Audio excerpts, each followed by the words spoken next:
la problemática o la temática del procedimiento abreviado, haciendo un análisis doctrinario de esta figura, así como una crítica sobre el manejo e implementación en nuestro país.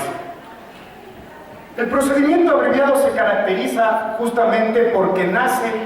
o surge a raíz de un consenso, de un acuerdo entre la Fiscalía como institución titular de la acción penal pública con la defensa del procesado, en la que justamente este último tendrá que aceptar la responsabilidad de los hechos punibles que se le atribuyen con la finalidad de obtener una pena más beneficiosa de la que pudiera obtener en un procedimiento ordinario. Sin embargo, cabe resaltar que ese acuerdo o concertación con la Fiscalía no va a ser del todo libre, por cuanto el cálculo de la pena se deberá someter a lo establecido justamente por la normativa, y justamente en una etapa posterior ese acuerdo o consenso entre la Fiscalía con el procesado deberá ser puesto a consideración a la autoridad competente, en este caso al juez de garantías penales, a fin de que él pueda o aceptar el procedimiento abreviado o simplemente negar este petitorio de las partes procesales. Con este antecedente, entonces, evidenciamos que el procedimiento abreviado tiene como objetivo el cumplir ciertos principios que rigen el sistema de administración de justicia,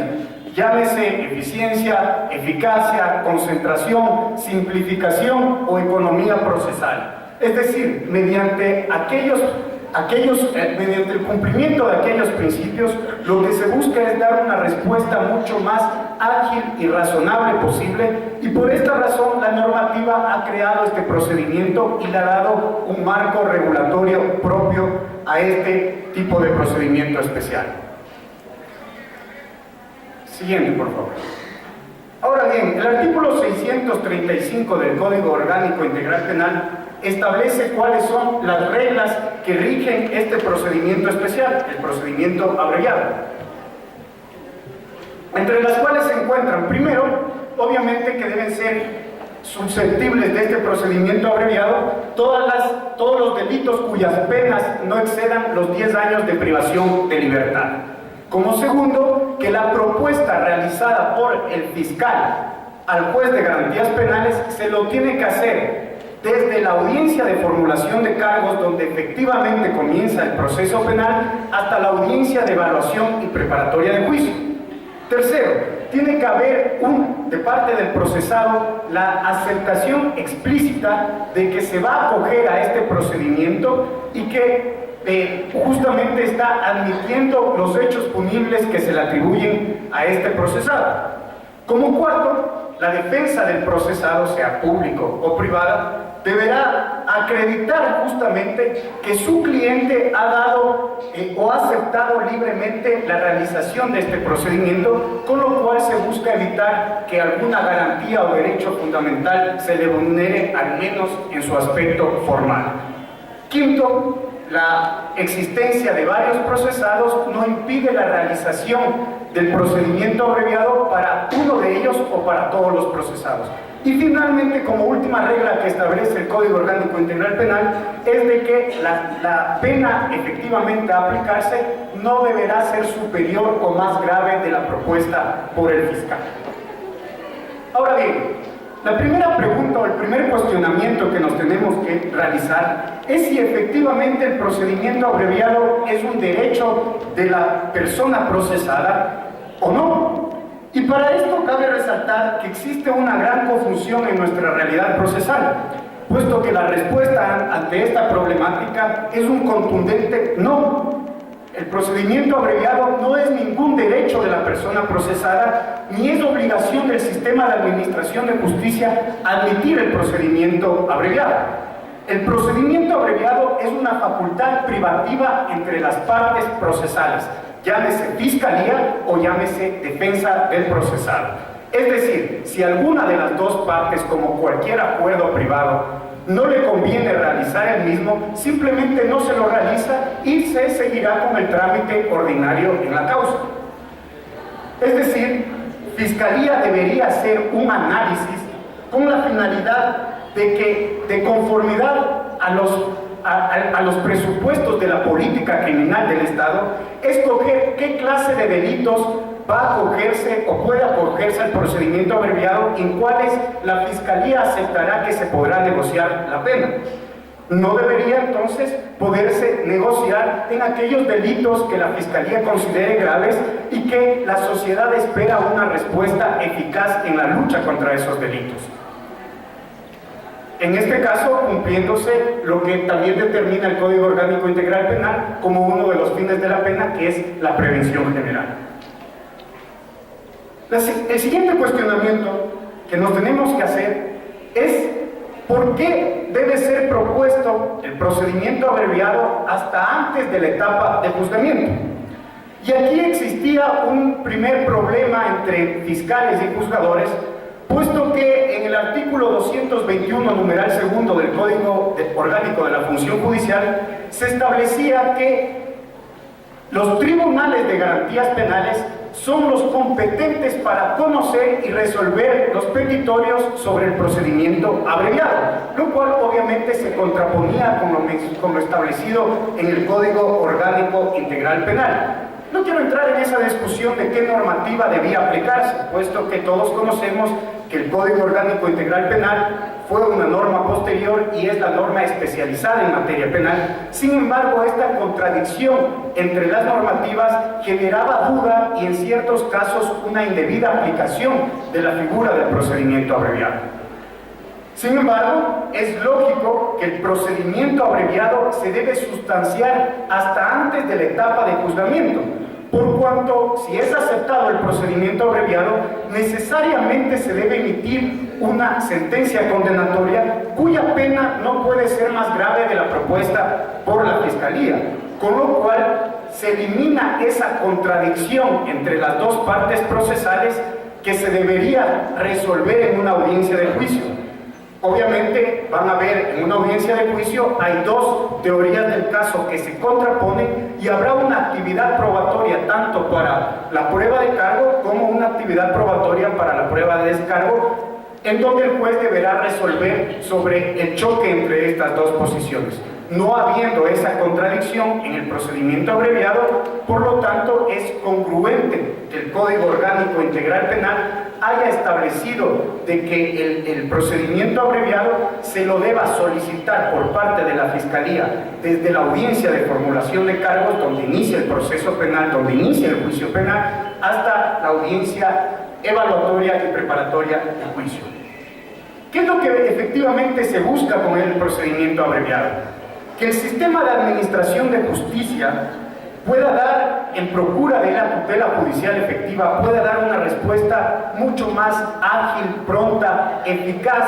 y hasta suficiente en términos de calidad, tanto para la víctima de aquel delito, para su reparación integral, como para el procesado o condenado que se beneficiará de una sentencia o pena menor proporcional para sus fines, con lo cual se evitará que el sistema de administración de justicia pueda verse ocupado infructuosamente. Ahora bien, uno de los temas principales es cómo se debe calcular la pena en el procedimiento abreviado. Y en la práctica, en la práctica judicial, esto era otra problemática que se presentaba, puesto que dependía del fiscal que te tocaba sustanciar la investigación, como con el juez que te tocaba sustanciar el proceso penal. Dependía de cuál era la interpretación de estas dos personas en términos o la interpretación que le daban a lo establecido en el artículo 636 del Código Orgánico Integral Penal, que básicamente establece que la pena en un procedimiento abreviado no puede ser menor a 1/3 del mínimo establecido en el tipo penal, del mínimo de la pena prevista en el tipo penal. Ahora bien, existían dos clases de interpretaciones. Había jueces y fiscales que consideraban que de la pena mínima prevista en el tipo penal se le debía reducir 1/3, y otra visión mucho más garantista con la que yo concordaba, que era de esa pena mínima prevista en el tipo penal se debía reducir hasta 1/3 de la misma para establecer la pena en el procedimiento abreviado. Pero evitémonos de este trabalenguas y beneficiosamente la Corte Nacional de Justicia hace poco tiempo, en el mes de septiembre, resolvió esta problemática y emitió la resolución número 009-2018, en la cual efectivamente establece lo siguiente. Cito textualmente esta parte. Como resultado de la negociación entre fiscal y procesado y de la aplicación del conjunto de atenuantes, la pena a ser impuesta nunca puede ser menor al tercio de la pena mínima determinada en el tipo penal. Y para aclarar de mejor manera, es justamente la Corte Nacional la que nos pone un ejemplo donde efectivamente se puede vislumbrar o establecer cuál va a ser el mecanismo del cálculo de la pena. En un caso hipotético en el que el tipo penal se establezca un rango de pena de 3 a 5 años, la pena mínima prevista en ese tipo penal es de 3 años, con lo cual, si la regla es de que tiene que ser hasta un tercio de la pena mínima, tomando en consideración los 3 años, un tercio de eso sería 1 año, con lo cual, en ese caso, en el ejemplo dado, la pena mínima que se podría adoptar en el procedimiento abreviado sería de 1 año de privación de libertad. Esto se contrapone a lo que varios fiscales y jueces disponían de que, por ejemplo, en ese caso donde la pena prevista en el tipo penal sea de 3 años, ellos consideraban que se tiene que reducir de esos 3 años un tercio, con lo cual daba una pena privativa de libertad, según esa visión, de 2 años de privación de libertad, afectando obviamente los intereses y en este caso del procedimiento abreviado que se acogía la parte procesada. Ahora bien, también la Corte Nacional de Justicia establece que para la pena establecida en el procedimiento abreviado se deberá ya contemplar las circunstancias atenuantes previstas para cada caso. ¿Y por qué esto es importante? Porque en algunos casos, tomando en consideración esa visión errada que tenían ciertos fiscales y jueces, se podía establecer que en un caso, en un procedimiento ordinario donde se establezca una pena privativa establecida en el rango de ese tipo penal, más las circunstancias atenuantes, podría darse una pena mucho menor a la cual se pudo haber acogido el procesado en ese caso, y a través de un procedimiento abreviado de igual manera hubiera obtenido una pena mucho mayor, con lo cual en ese caso no habría ningún beneficio para la persona procesada. Ahora bien, ¿cuáles son los principales problemas o críticas a la figura del procedimiento abreviado? Perdón. La primera gran crítica que se le puede hacer a este procedimiento es justamente, entra en la parte subjetiva del juez, en su formación del criterio de aquel juez que va a resolver y sustanciar en un procedimiento ordinario, en una audiencia de juzgamiento, a los procesados que no se acogieron al procedimiento abreviado. Por lo tanto, va a ser muy difícil que aquel juzgador se abstraiga del elemento de que ya conoce que varios de los procesados aceptaron la responsabilidad de haber cometido un delito y que ese elemento no influye en su decisión a la hora de establecer una sentencia para las personas que no se acogieron de este procedimiento abreviado. La segunda gran crítica que se le puede hacer a este procedimiento es: ¿qué pasa si las personas procesadas que se acogieron al procedimiento abreviado efectivamente se autoinculparon por los mecanismos de coacción que realizó la Fiscalía General del Estado? Y esta segunda crítica también se une a la crítica más generalizada dentro de la doctrina penal, que es que a través del procedimiento abreviado efectivamente no se va a realizar una audiencia de juicio oral, pública y contradictoria. Es decir, se podría estar vulnerando una de las garantías del debido proceso, una de las conquistas más importantes que tuvo hace 200 años el derecho penal liberal. Ahora se puede condenar en un juicio sumario, en un juicio breve, admitiéndose la máxima que era propia del derecho civil: a confesión de parte, relevo de prueba, con lo cual esto atentaría al principio de prohibición de autoinculpación. Ahora bien, como está diseñada la figura en nuestro sistema normativo, y que se ha venido planteando seguramente puede llegar a vulnerarse alguna de las garantías del debido proceso. Se rompe la carga de la prueba, se rompe la presunción de inocencia, se estaría violentando los principios jurisdiccionales.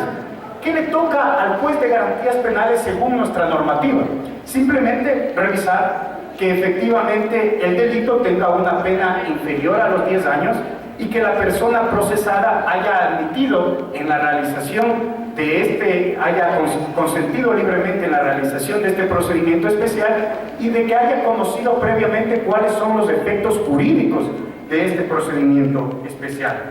Sin embargo, esto no se puede entender como que se estaría cumpliendo el principio de jurisdiccionalidad. Para que se cumpla verdaderamente este principio, es el juez, como garante de los derechos de las partes procesales, el que debe solicitar al fiscal que le indique cuáles son todos los antecedentes fácticos del hecho y principalmente cuáles son todos los elementos de convicción que tiene en contra de ese procesado. Por esta razón, el juez de garantías penales deberá analizar si efectivamente la carga probatoria con la que cuenta la Fiscalía y que se va a practicar en una posible audiencia de juzgamiento es insuficiente y no. Y en el caso de que considere que no es suficiente, pues no debería aceptar la petición del procedimiento abreviado y debería disponer que se continúe con el procedimiento ordinario. Esto es, que se realice la audiencia preparatoria de juicio, donde efectivamente puede emitir hasta un auto de sobreseimiento, o simplemente que se continúe en una audiencia a una audiencia de juzgamiento, donde el Tribunal de Garantías Penales deberá resolver la situación jurídica de aquel procesado con la actividad probatoria que se practique en dicha audiencia. Por otro lado, ¿cuáles son las ventajas que tiene este procedimiento? Este procedimiento especial debe ser entendido como un ganar-ganar. Gana el sistema de administración de justicia al resolver de la manera más ágil, pronta, razonable, aquellos casos cuyos delitos sean los menos graves y cuyas penas sean las inferiores, y ante todo este proceso penal no va a continuar un procedimiento que puede ser demoroso, como es el procedimiento ordinario. Y también gana, obviamente, la parte procesada, puesto que se va a beneficiar de una pena inferior de la que posiblemente pueda darse en un procedimiento ordinario. Si en efecto nos ponemos a analizar, la parte procesada no podría negociar este procedimiento abreviado con la Fiscalía, simplemente se estaría arriesgando a que en un procedimiento ordinario se establezca una pena superior. Es decir, si nos ponemos en un aspecto ultra garantista, estaríamos poniendo en riesgo a aquel procesado en el que la Fiscalía tiene los suficientes elementos y la carga probatoria como para llegar a una sentencia condenatoria, de que esta persona pueda tener una sentencia muchísimo mayor de la que se podría beneficiar con el procedimiento abreviado. Además, bajo este procedimiento especial, se permite que la Fiscalía se concentre en la prosecución de aquellos delitos que considere más graves o que generan una mayor alerta social, y evita también el colapso del sistema penal por el fenómeno de la inflación penal. Hay que resaltar que este procedimiento especial fue pensado justamente para aminorar la carga del sistema de administración de justicia, pero para aquellos delitos menores, inferiores, cuyas penas no sean tan altas. Claro está que toda la justificación para que se aplique el procedimiento abreviado dependerá efectivamente de la carga probatoria con la que cuenta Fiscalía y de todos los elementos de convicción que se le presente ante la autoridad competente, el juez de garantías penales. Por lo tanto, no se entiende cómo, en algunos casos, la Fiscalía llega a negociar una pena en aquellos delitos que la sociedad espera efectivamente que se dé una respuesta eficaz y que se pongan las penas privativas mayores por el grado de interés que tiene la sociedad en sancionar esos casos, esos delitos, como pueden ser aquellos delitos de corrupción. Ustedes se acordarán cómo hace poco, en los procesos penales iniciados en los casos de corrupción de la empresa petrolera nacional, a uno de los principales cabecillas y beneficiarios de esta trama de corrupción se acogió en 2 de los casos, o negoció con la Fiscalía en 2 casos, para que se le reduzca la pena bajo el procedimiento abreviado. En uno de ellos fue aceptado su procedimiento abreviado y se le impuso una pena privativa de libertad de 1 año. Y en el otro caso, que efectivamente la Fiscalía acordó y presentó ante la autoridad el petitorio del procedimiento abreviado, en ese caso la jueza de garantías penales negó tal solicitud, manifestando que para ella era un delito que había causado grave conmoción social. Ahora bien, según a mi entender, en esos 2 casos que yo les he planteado, existieron graves errores por parte tanto de la Fiscalía como de la jueza de garantías penales. ¿Por qué de la Fiscalía? Porque anteriormente les manifesté que no es ningún derecho de la persona procesada acogerse al procedimiento abreviado, ni tampoco es una obligación del sistema de administración de justicia aceptarlo. Por lo tanto, en esos casos, en esos delitos graves, la Fiscalía simplemente pudo negarse a tal solicitud de la parte procesada y que se continúe con el procedimiento ordinario, en donde se le aplique efectivamente las penas altas contempladas en esos tipos penales de corrupción. Ahora bien, en el otro caso, donde la jueza negó, si la Fiscalía y la parte procesada llegaron a ese acuerdo, Fiscalía aceptó reducirle la pena o proponer una rebaja de la pena, la jueza de garantías penales no se podría haber negado simplemente porque consideraba que era un delito de grave conmoción social. ¿Cuáles son las únicas circunstancias posibles para que una autoridad jurisdiccional niegue la petición de un procedimiento abreviado? Existen 3, según el artículo 639 del Código Orgánico Integral Penal. Primero, que no se cumplan los requisitos legales, es decir, que sea un delito cuya pena exceda de los 10 años de privación de libertad, que sea una petición solicitada fuera de las etapas procesales correspondientes, que la parte procesada no haya aceptado en la realización de este trámite o no haya admitido el hecho punible que se le atribuye, o simplemente que no se le hayan explicado cuáles van a ser las consecuencias jurídicas de la aplicación de este procedimiento especial. Eso sería no cumplir los requisitos legales. La segunda causal para que una autoridad jurisdiccional pueda negar tal petición es de que se vulneren los derechos de la víctima en cuanto a la reparación integral. Esto obviamente en la sentencia condenatoria por un procedimiento abreviado se deberá establecer el quantum de la pena a través de la solicitud realizada por la Fiscalía y obviamente considerar cuál va a ser el monto o los mecanismos de reparación integral a la víctima. Y finalmente, el último mecanismo para que una autoridad pueda negarse es de que se estén violentando derechos y garantías procesales establecidos en la Constitución o en los instrumentos internacionales de derechos humanos.